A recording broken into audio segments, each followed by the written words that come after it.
நேரடியா உழவனிடமிருந்து பெற வேண்டும் என்கிற காதல் மிகப்பெரிய அளவுல நகர்ப்புறங்கள் எல்லாம் நாங்கெல்லாம் திரும்ப திரும்ப இந்த ஃபேர் ட்ரேட் பிராக்டிஸ் ஒன்று சொல்றோம்.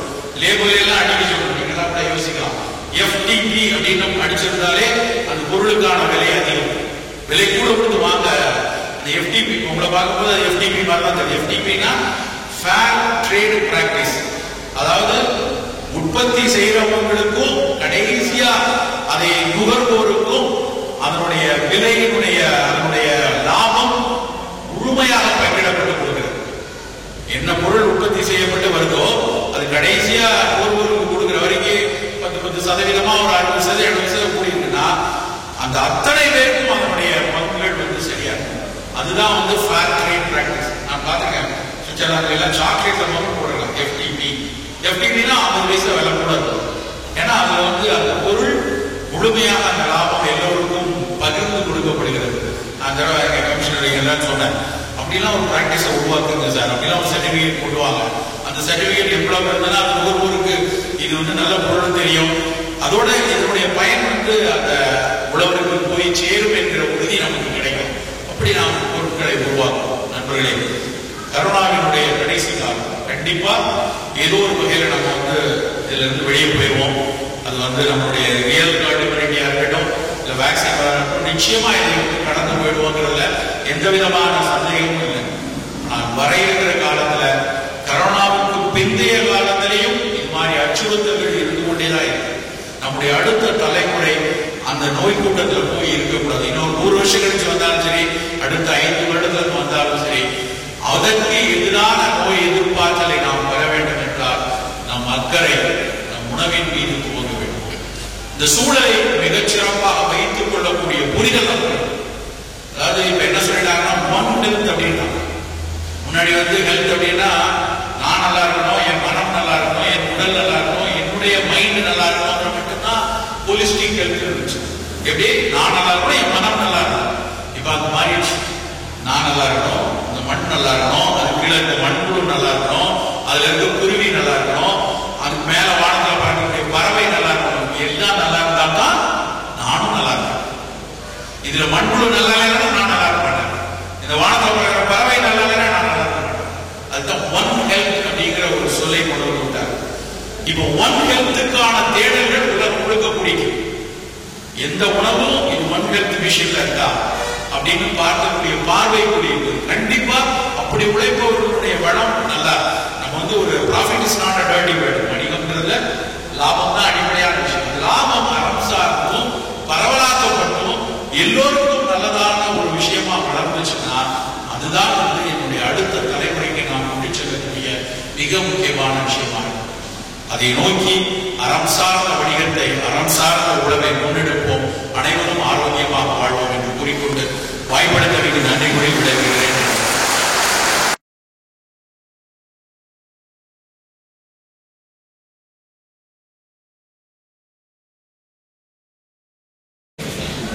நம்முடைய சிறப்பு விருந்தினருக்கு நமது ஈரோடு புள்ளிப்பணி உற்பத்தியாளர் கம்பெனியின் சார்பாக ஒரு நினைவு பரிசு.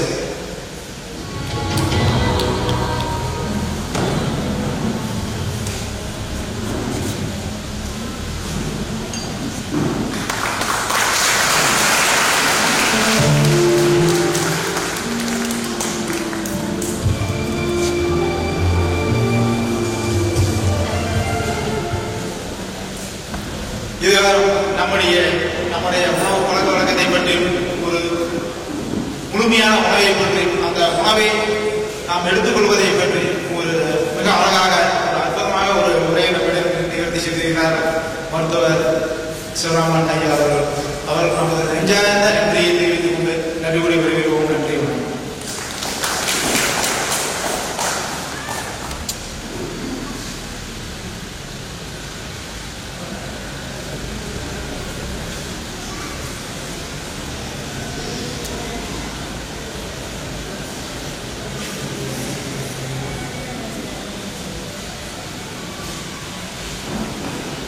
விவாதிக்கு விருந்திருக்கும் அத்தனை நல்குணம் ஒரு சின்ன ஒரு வேண்டுகோள். நம்முடைய ஏதாவது ஒரு சின்ன ஒரு ஐயம், ஒரு சந்தேகம், உணவு பழக்கத்தை பற்றியோ முழு சார்பிக உணவை பற்றியோ வேறு ஏதாவது ஐயம் இருந்தால் தெளிவுபடுத்திக் கொள்ளலாம். எனக்கு வயது 67 ஆகிறது. கடந்த 4-5 ஆண்டுகளாக நீங்கள் கூறியபடி சிறுதானிய உணவு, மாப்பிளை செவ்வாய் முறை உணவு எடுத்து சாப்பிட காஃபி அருந்துவதில்லை, மற்ற புகைப்பிடிப்பது, அசைவம் எதுவும் இல்லை. இவ்வளவு இருந்து பழங்காலத்தை தொடர்ந்து வந்து கொண்டிருக்கிறது.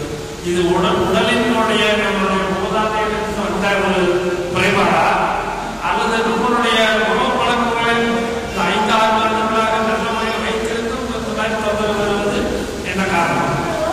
இந்த முழங்கால் வலிங்கிறது ஒரு வாதத்தினுடைய தன்மையா பார்ப்போம் சித்தர்கள். அந்த வாதத்தன்மையில புளி துவர் வெஞ்சிக்கு வாதம்னு சொல்லுவோம். புளிப்பையும் துவர்ப்பையும் குறைக்கணும். அதில் வந்து நம்ம அந்த சிறுதானிய உணவுகள் இதெல்லாம் உங்க உடலை வலுவாக்கும். வாதக்கூறு குறையணும். அதில் உள்ள உலர்ந்த தன்மை, அதாவது 2 முட்டுகளுக்கு நடுவில் இருக்கிற உலர்ந்த தன்மை மாறணும்னா புளிப்பையும் துவர்ப்பையும் குறைக்கணும். அதுதான் ரொம்ப அடிப்படையான ஒரு விஷயம். அடுத்து 2வது வந்து இது வந்து ஒரு நாள்ல வர விஷயம் கிடையாது. இது உங்களுடைய இளம் வயதுல நீங்க வந்து 30கள் 35கள்ல உங்களுடைய ஓய்வு இல்லாத உழைப்பு, அந்த நேரத்தில் நிறைய அலைஞ்சது, ரொம்ப நேரம் அந்த உடற்பயிற்சிக்கும் உடல் உழைப்புக்கும் நம்மளுடைய உணவுக்கும் கொஞ்சம் பொருந்தாத ஒரு வாழ்வு இருந்தது. அதெல்லாம் தான் அந்த ரொம்ப வேகமா 65கள்ல எல்லாம் வந்து அந்த காலத்துல 80 வயது வரைக்கும் அது முட்டு வலி இல்லாமல் இருந்தது. 80க்கு மேலதான் வரும் எல்லாருக்குமே வரும். 80கள்ல எல்லாருக்கும் ஒரு முட்டு வலி வரும். நீங்க 50, 55 பெண்கள்ல சில பேர் 45 எல்லாம் ரொம்ப இடுப்பு வலி மூட்டு வலி தான் வர்றதுக்கு காரணம் அவங்க இளம் வயதுல உணவுலையும் உடற்பயிற்சியிலையும் அக்கறை இல்லாமல் இருப்பதுதான். இனிமேல் நீங்க என்ன பண்ணலாம்னா முடக்கத்தான் கீரை சூப்பு ரெகுலரா காலையில குடிக்கலாம். புளிப்பா வத்த குழம்பு, கார குழம்பு, அது மாதிரி விஷயங்களை அவாய்ட் பண்ணலாம். துவர்ப்பா இருக்கிற துவர்த்தல் தான் உலர்த்தல் தான். ஏற்கனவே உலர்ந்து இருக்க முடியல, அதனால உலர விடக்கூடாது. ஸோ நெய்ப்புத்தன்மை உள்ளதான் எடுக்கணும். நெய் கூட கொஞ்சம் சேர்த்துக் கொள்ளலாம். அது தவிர கொஞ்ச நாளைக்கு வெளியே தைலம் பூச்சி, இந்த போட்டத்துக்காது எண்ணெய், நாராயண தைலம், அது மாதிரி தைலங்களை போட்டுட்டு மீண்டும் கொஞ்சம் மூட்டுக்கு பயிற்சி கொடுத்தீங்கன்னா நல்லா இருக்கும். தேவைப்பட்டால் சில சித்த மருந்துகளை எடுத்துக்கொள்ளுங்க, வலுவாக. மற்றபடி பயப்பட வேண்டியது.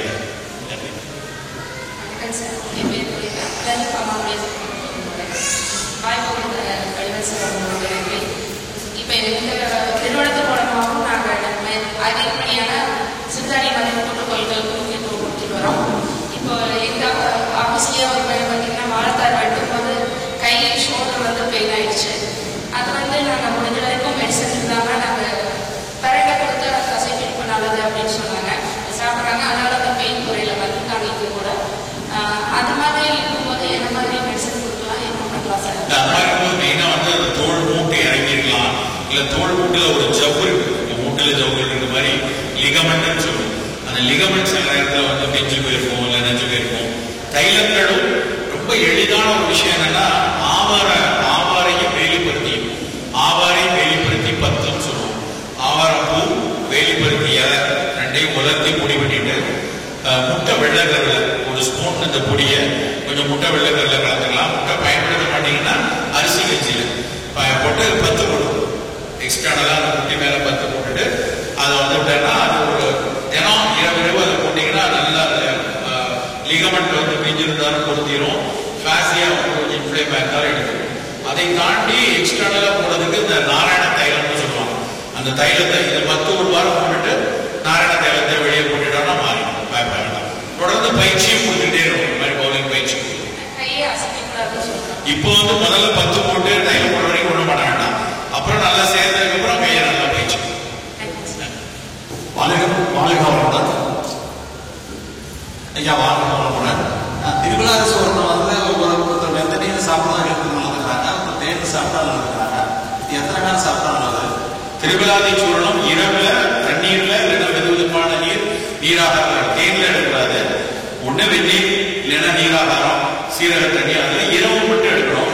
தொடர்ச்சி எடுக்கலாம். நீங்க வந்து ஒரு 3 மணி நேரம் 4 மணி நேரம், அதாவது ஒரு 6 மாதம் வரைக்கும் எடுக்கலாம். அப்புறம் கொஞ்ச நாள் கேப் எடுக்கணும். அதுக்கப்புறம் எடுக்கணும். திருவிழாதி நீங்களே தயாரிச்சு கொள்ளுங்க. அதனுடைய விதையை நீக்கி தயாரிக்கணும். கடுக்காய், நெல்லிக்காய், தாடிக்காய் 3ம் அதனுடைய விதையை நீக்கி மேல இருக்கிற தோலை மட்டும் பொடி பண்ணிக்கணும். அது மாதிரி பொடி பண்ணி அந்த பொடியை சாப்பிடணும். அது ரொம்ப நல்லது. அப்படியே சாப்பிட்டு கபசுர குடிநீர் சார். கபசுர குடிநீர் இனிமேல் வாரத்துக்கு 1 நாள் 2 நாள் எடுத்தா போதும். ரொம்ப தொடர்ந்து எடுக்க வேண்டாம். தொடர்ந்து எடுத்தா கொஞ்சம் வயிறு சூடாகும், புண்ணாயிடும். அதனால ஒரு வாரத்துக்கு 1 நாள் இல்லைன்னா 2 நாள் 60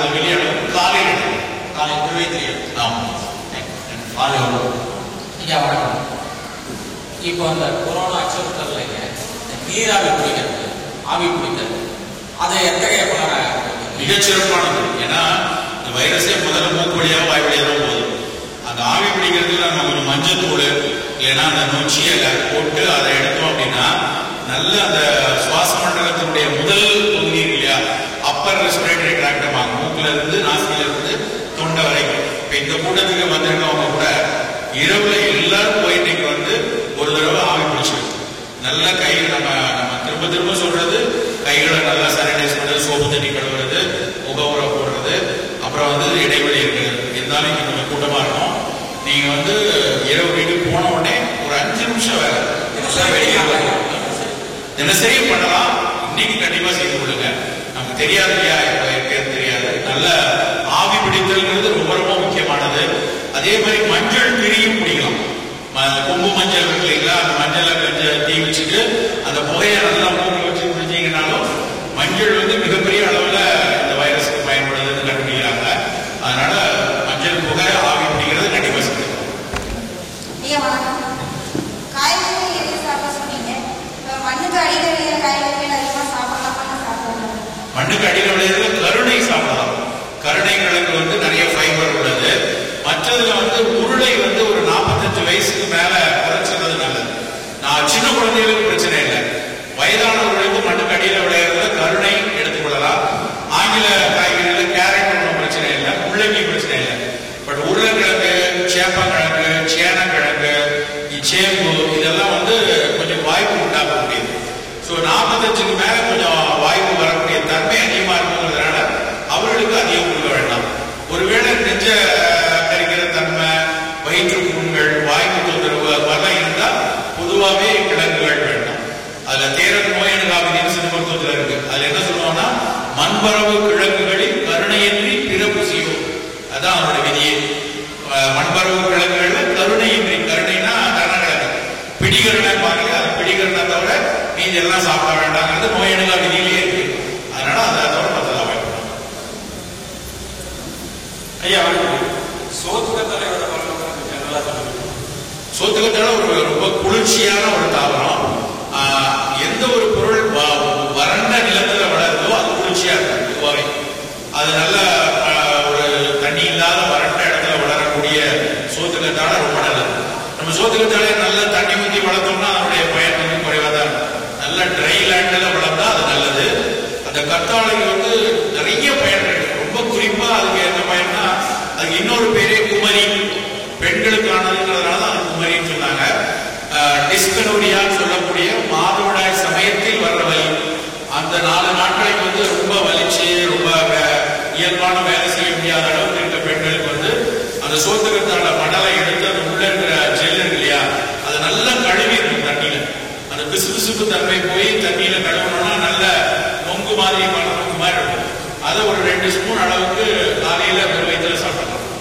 டேஸ்டே இருக்காது, கசப்பு தன்மை லேசா இருக்கும்.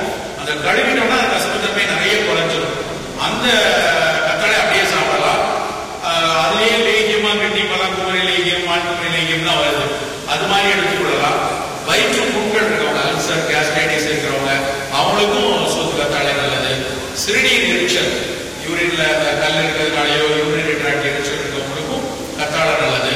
இதை தாண்டி வந்து ரொம்ப சூடு இருக்கவங்க, பித்த சூடு இருக்கு, கண்ணெல்லாம் எரியுது, அது மாதிரி இருக்கவங்க இந்த கத்தாழையும் நல்லெண்ணெயும் சேர்த்து காய்ச்சணும். இது ஒரு 100 கிராம் எடுத்தா இது ஒரு 200 ml நல்லெண்ணெய் போட்டு காய்ச்சிட்டு அந்த தண்ணி தன்மையை பூரா கத்தாழை முழுக்க தண்ணி தானே எல்லாம் போனதுக்கு அப்புறம் அந்த நல்லெண்ணெயை பாட்டில் வச்சுக்கிட்டு வாரத்துக்கு 1 நாள் சனிக்கிழமை தலைக்கு தேய்ச்சி குளிச்சோம்னா உடம்பு குளிர்ச்சி.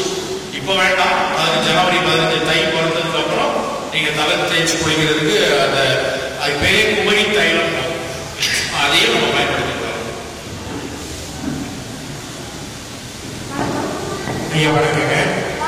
நாராயண தைலம்னு சொன்னீங்க, அது எங்கே கிடைக்குங்க? நாமளே தயார் பண்ணி. நாராயண தைலம் பொதுவாக சித்த ஆயுர்வேத கடைகள்ல கிடைக்கும்.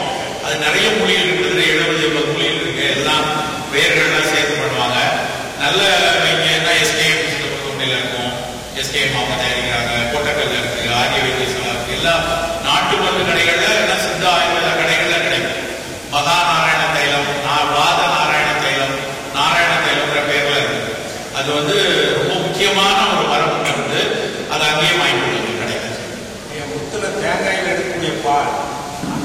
பால் வந்து மூட்டு வலிக்கு குணமாகுதுன்னு சொல்றாங்க, அது உண்மைங்களா? மூட்டு வலிக்கு எனக்கு தெரியல. ஆனால் தேங்காய் பால் வந்து ஒரு பெரிய கல்பம் மாதிரி, தாய்ப்பால் மாதிரி நாங்கள் சொல்லுவோம், அந்த அளவுக்கு முக்கியமானது. ஆனால் மூட்டு வலிக்கு ஸ்பெசிஃபிக்கா இருக்கான்னு தெரியல. தேங்காய் பால்ல மெயினா குடல் புண்கள் ஆத்துறது, ஈவன் அது புற்றுநோய்க்கு கூட அதை சாப்பிட சொல்றோம். பட் மூட்டு வலிக்கு ஸ்பெசிஃபிக்கா இருக்கான்னு எனக்கு தெரியல. விசாரிச்சு சொல்லுங்க. ஐயா வணக்கம். வணக்கம். ஒரு 30 வருஷமா எனக்கு மூக்கில் சுவாசமே இல்லாமல் ஏதனால அப்படியே தொடர்ச்சி எடுத்துட்டே இருக்குது. சுவாசம் மட்டும் தெரியாது. மற்ற எதுவுமே 3 மாசம் சமைக்கிறது எதுவுமே தெரியாது. அது சில பேருக்கு வந்து அனாஸ்மியான்னு பேருமா. மனம் தெரியாது, மூக்கில் வந்து அந்த மனம் தெரியாது. சுவை தெரியுதா? சுவை தெரியுது. அதான் சில பேருக்கு சுவையும் தெரியாது, மனம் ரெண்டுமே இருக்கும். சில அது வந்து ஒரு நரம்பு இருக்குமா, நம்மளுடைய சுவாசத்துல மனத்தை கண்டுபிடிக்கிறதுக்கு ஆல்ஃபாக்ரி அப்படின்னு ஒரு நரம்பு இருக்கு. அந்த நரம்பு உணர்ச்சிகள் வந்து கொஞ்சம் நோய்வாய்ப்பட்டிருக்கு. ஒரு எளிய முறை என்னன்னா அந்த ஆவி பிடிக்கிறது. நொச்சியில மஞ்சள் தூள் போட்டு ஆவி பிடிக்கிறத ரெகுலரா பண்ணுங்க. ஆயுர்வேதத்துல அணு தைலம்னு ஒன்று இருக்கு. அந்த அணு தைலத்தை சொட்டு மாதிரி மூக்கில் விடணும், 2 சொட்டு. எல்லா சித்த ஆயுர்வேத கடைகள்ல இருக்குமா, நான் எளிய மருந்து தான். அதை வந்து 2 சொட்டு விடணும்.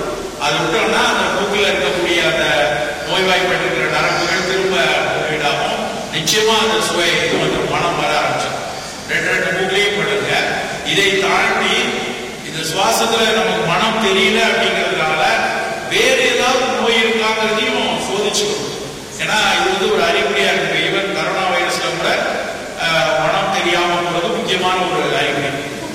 அதனால நீங்க வந்து ரொம்ப நாளா இருக்குதுங்கிறதுனால வேற ஏதாவது மூளை சார்ந்த விஷயங்கள்ல உள்ள சுவாச மண்டலத்துல பிரச்சனை இருக்கான்னு ஒரு மருத்துவரை பார்த்துக்கோங்க. எளிய முறையில நீங்க ஆவி பிடிக்கிறது, அணு தைலம் போடுறது சரியாகும். நன்றி. வெந்தயம், வெள்ளைப்பூண்டு, சின்ன வெங்காயம், கருவேப்பிலை, இந்த 4 வந்து தொடர்ச்சியா எடுத்துட்டு வரும். இன்னொன்னு லேசா உயர்வுக்குள்ள மாத்திரை போகாதீங்க. 200 இருக்கணும், 230 இருக்கணும், உடனே போய் மாத்திரைக்கு போக வேண்டாம். நல்ல இந்த வெள்ளைப்பூண்டு ஒரு 10 பூண்டு வேக வச்சு சாப்பிடுங்க. சின்ன வெங்காயத்தை வேக வைக்காம தயிர் பச்சடி மாதிரி வச்சு சாப்பிடுங்க. அப்புறம் கருவேப்பிலை பொடி, அதை உலர்த்தி பொடி பண்ணி சாப்பிடுங்க. ரொம்ப முக்கியம் வெந்தயம். வெந்தயத்தை ஊற வச்சு சாப்பிடலாம், இல்லை அப்படியே வறுத்து வாயில் போட்டுக்கலாம். வெந்தயம், வெள்ளைப்பூண்டு, சின்ன வெங்காயம், கருவேப்பிலை 4 எடுத்தீங்கன்னா கெட்ட கொலஸ்ட்ரால் குறைச்சிடும், நல்ல கொலஸ்ட்ரால் கொஞ்சம் போடும். இது தவிர பாதாம் பருப்பு ஒரு 10 போல காலையில் எடுக்கணும், அதுவும் நல்ல. ஐயா வணக்கம். வணக்கம். எனக்கு 60 வயசு ஆகுங்க. இல்லைங்க, சமயத்தில் தான் வந்து சொல்றாங்க, டாக்டர் செக் பண்ணி மாத்திரை எடுக்கிறாங்க. இந்த மாத்திரை சாப்பிடாம நான் எப்படி இயற்கையா ஏதாவது சாப்பிட்டா குணமாகலாம்? இல்ல, நீங்க அது முக்கியமான சர்ச்சை. அது உங்களுடைய எண்ணிக்கை இருக்கு இல்லையா, சர்க்கரையோட அளவு, அப்புறம் எவ்வளவு நாளா அது இருக்கு, அதுக்கப்புறம் அந்த ரத்த கொதிப்புடைய அளவு, இதெல்லாம் பொறுத்துதான் மருந்துகள் இல்லாமல் அதை கொண்டு முடியுமாங்கிற முடிவெடுக்க முடியும். ஒரு விஷயம் நல்லா புரிஞ்சுக்கணும். ஆரம்ப கட்டத்துல லேசா கூடி இருக்கு, ஒரு 110 இருக்க வேண்டியது இப்ப 150 இருக்கு. சர்க்கரை போஸ்ட் பிராண்டியல் வந்து 160 கூட இருக்குது, 210 இருக்குன்னா அழகா உணவு வச்சு கொண்டு வந்துடலாம். 3 மாசம் முயற்சி பண்ணுங்க. கொண்டு வர முடியலையா, ஒருவேளை இன்சுலின் சுரப்பே குறைவா இருக்கலாம். அந்த மாதிரி சமயத்துல மருந்துகள் எடுக்க தயங்காதீங்க. பக்கத்துல இருக்க ஏதாவது சித்த மருத்துவரோ ஆயுர்வேத மருத்துவரோ, அதுவும் இல்ல சரியாக நவீன மருத்துவமா எடுத்துக்கொள்ளுங்க. நம்மளுடைய சர்க்கரையை கட்டுப்பாட்டு வைக்கணும். பெரும்பாலும் உணவு மூலமாக கொண்டு வந்துடலாம், பெரும்பாலும். ஆனா அந்த பெரும்பாலுங்கிற கேட்டகரியில நீங்க இருக்கீங்களாங்கிறத நீங்க முயற்சி பார்த்தா தெரியும். ஒரு சிலருக்கு அது பணி செய்யாத ஒரு சூழல் இருக்கலாம். எப்படியா இருந்தாலும் கட்டுப்பாட்டா இருக்கணும். சர்க்கரைன்னு ஒரு வியாதியே கிடையாது, அது எவ்வளவு வேணாலும் இருக்கலாம் அப்படிங்கிற ஒரு நிலைப்பாடு எடுக்காதீங்க. ஏன்னா பல பேர் அப்படி தவறா நினைச்சாங்க. அதாவது சில நேரத்தில் இயற்கை மருத்துவத்துக்கு மீதான ஒரு பற்றுல ஒரு நோய்வாய்ப்பட்ட தன்மையை வந்து ஒரு மறந்து போய் ஒரு தீவிர நிலைக்கு போனதுக்கப்புறம் அவசர அவசரமா மருத்துவத்தை போடுற நிலைமை இருக்கு. அப்படி இருக்கக்கூடாது. முதல்ல முயற்சிங்க, உணவுலேயே கட்டுப்பாடு பண்ணி கொண்டு வர பாருங்க. சரி வரலைன்னா ஒரு மருத்துவரிடம் பாருங்க.